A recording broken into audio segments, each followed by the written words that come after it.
ತೆಂಗಿನ ಮರದಿಂದ ತೆಂಗಿನಕಾಯಿಯೊಂದು ತಲೆಗೆ ಬಡಿದ ಪರಿಣಾಮ 1.5 ವರ್ಷದ ಬಾಲಕ ಮೃತಪಟ್ಟ ದಾರುಣ ಘಟನೆ ಬ್ರಹ್ಮಾವರ ಸಮೀಪ ಹೆರಂಜೆಯಲ್ಲಿ ಸಂಭವಿಸಿದೆ.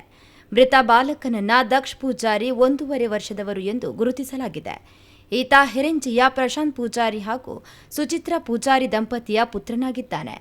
ದಕ್ಷಗೆ ದಿಯಾ ಎಂಬ ಅಕ್ಕ ಇದ್ದು, ಆಕೆ ಬ್ರಹ್ಮಾವರದ ಆಂಗ್ಲ ಮಾಧ್ಯಮ ಶಾಲೆಯಲ್ಲಿ ಪ್ರಥಮ ತರಗತಿಯಲ್ಲಿ ವಿದ್ಯಾಭ್ಯಾಸವನ್ನ ಮಾಡುತ್ತಿದ್ದಾಳೆ. ಪ್ರಶಾಂತ್ ಪೂಜಾರಿಯವರು ಕಳೆದ ಸುಮಾರು 13 ವರ್ಷಗಳಿಂದ ಬ್ರಹ್ಮಾವರ ಗಾಂಧಿ ಮೈದಾನದ ಸಮೀಪ ಸಣ್ಣ ಗಾಡಿಯಲ್ಲಿ ಫಾಸ್ಟ್ ಫುಡ್ ವ್ಯಾಪಾರವನ್ನ ನಡೆಸುತ್ತಿದ್ದು ಜೀವನವನ್ನ ಸಾಗಿಸುತ್ತಿದ್ದರು. ಮಾಹಿತಿಗಳ ಪ್ರಕಾರ ಮಂಗಳವಾರ ಬೆಳಿಗ್ಗೆ ಸುಮಾರು 8:15 ಗಂಟೆಯ ವೇಳೆಗೆ ಈ ದುರ್ಘಟನೆ ಸಂಭವಿಸಿದೆ.